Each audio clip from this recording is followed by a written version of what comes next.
Is Dave Canales and Dan Morgan, already preparing for a massive change, and they just showed up? Right? It's like, take your jacket off, stay a while, you know? You know what I mean?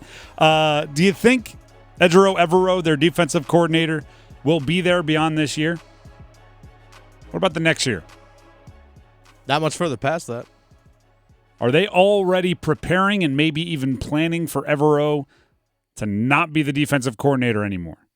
Because one thing we're seeing is a disparity in the contracts signed by offensive and defensive players. Offensive players might be getting 5 years, 4 years. Defensive players 1 year, 2 years, maximum 3 years. So if we're, actions speak louder than words, why aren't you making the lengthy commitment to guys you like on defense? Especially when so many of those defensive players have some connection to Evero, right? Coached with or coached by him in the same building at previous times in their career. Maybe because you're like, well, our next defensive coordinator is going to want to bring in his guys. Well, yeah, and also just guys that fit your system. Like if you're going back to a 4-3 as opposed to a 3-4 right now, how do guys actually fit? If you're not married to his system, if you're not going to go, we're going to start our search for our next defensive coordinator by finding a guy that runs a blah, blah, blah, then yeah, maybe they are preparing for it.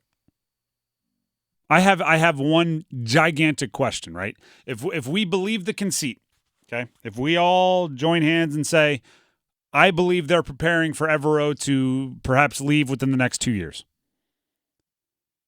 My next question is, are you preparing for that to be by choice or by firing?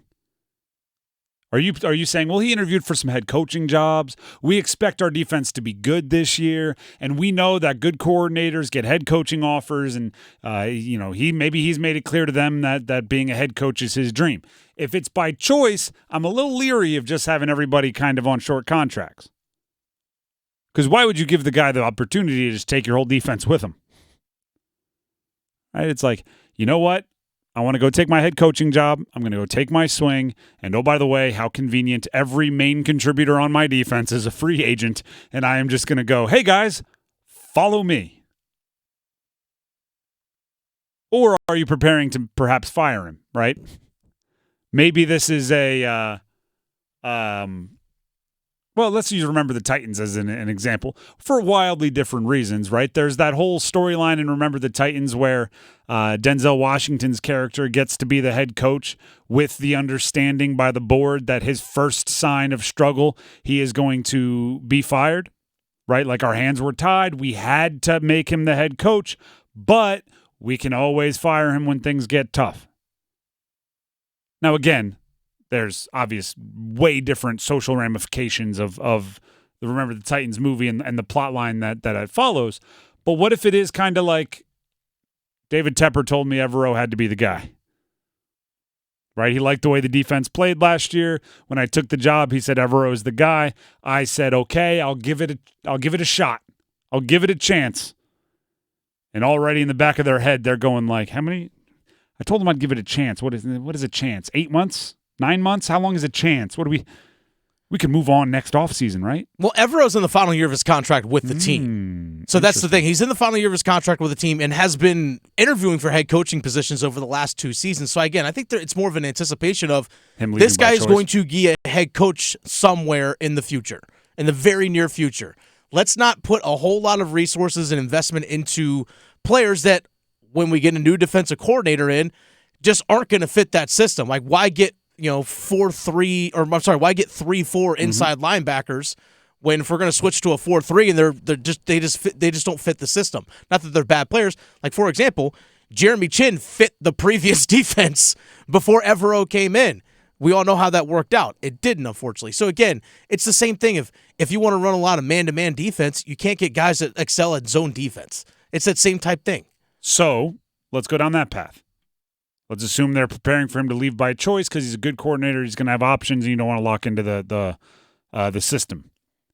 Is this just how you do it in the NFL now? Maybe. Whatever side of the ball your head coach is not focused on, you just plan as if it's all mercenaries, 2 year max, because Look at somebody like Ben Johnson, the offensive coordinator with the Lions. Look at somebody like Dave Canales, who took the head coaching job with the Panthers. He spent 1 year with Tampa. 1 year. If it goes well for you, and by the way, he didn't. It's not like he ran the number one scoring offense. He ran like a solid scoring offense, middle of the pack, a little below average, and he got a head coaching job the next year. Is that just the Panthers, and they just have to, like, do you realize how lucky the Chiefs are that they have Steve Spagnuolo?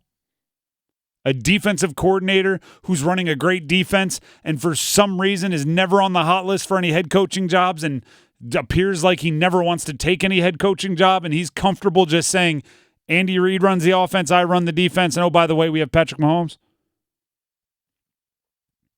Because guess what? It's hard. Does this make you worry about the long-term success of the defense? If you're actively making decisions on how you build the team based on maybe we're going to have to restart that side of the ball in a couple years or less. Everything we screamed about having an offensive-minded head coach to keep continuity and stability for Bryce Young in the offense becomes an exact flip of the coin, an exact opposite, an exact detriment to the defense. I'm not saying they did it wrong, right? Because you need stability for your quarterback. And if Dave Canales comes in and he's the head coach and he's running the offense and it goes well, even if Idzik, the offensive coordinator, gets a head coaching job elsewhere, there's still that Canales continuity with the offense. That's great for the offense. And when you have a young quarterback that's as highly drafted and as highly invested in as Bryce Young is, you have to start with the quarterback. But that means you might have just a revolving door of defensive coordinators. If it goes well, they'll take another job. If it goes poorly, you'll move on from them. You almost need a coordinator that's perfectly middle of the road. Always has the 11th best defense in the league. Never top 10 because that comes with head coaching offers. But never bottom 20 because you want to win and you need a good defense. You need the 11th best defense every year, or else you're going to have a lack of continuity on that side of the ball. And as you heard Dennis, you have to prepare for going from a 4-3 to a 3-4, going from one of the Dan Quinn, Pete Carroll, three highs to maybe a more man's. Like, there's a bunch of different ways. I'm not going to just list defenses, but you got to be prepared to pivot, both with personnel, coaches, and everything else. What a weird way to run your team. If things go well, don't worry, we're prepared for everybody to leave. Mm-hmm. If things go poorly, don't worry, we're prepared to make everybody leave. By the way, the offense will have continuity. By the way, if Evero does get a head coaching job this upcoming season, that probably also means that your defense at least did a pretty decent job. Yes. The short-term health you'd be confident in. Yeah. It would be the long-term health that you'd be concerned about because, I did great. Evero was the man. He dialed up pressures at the perfect time, and now he's going to be doing it for the Bears. Just for no reason, pick a team. Yeah, pick a team. Then the Bears will have the number. We'll have the Panthers pick, the Panthers receiver, the Panthers draft picks, and the Panthers coach. Of course. Which would just be poetic justice.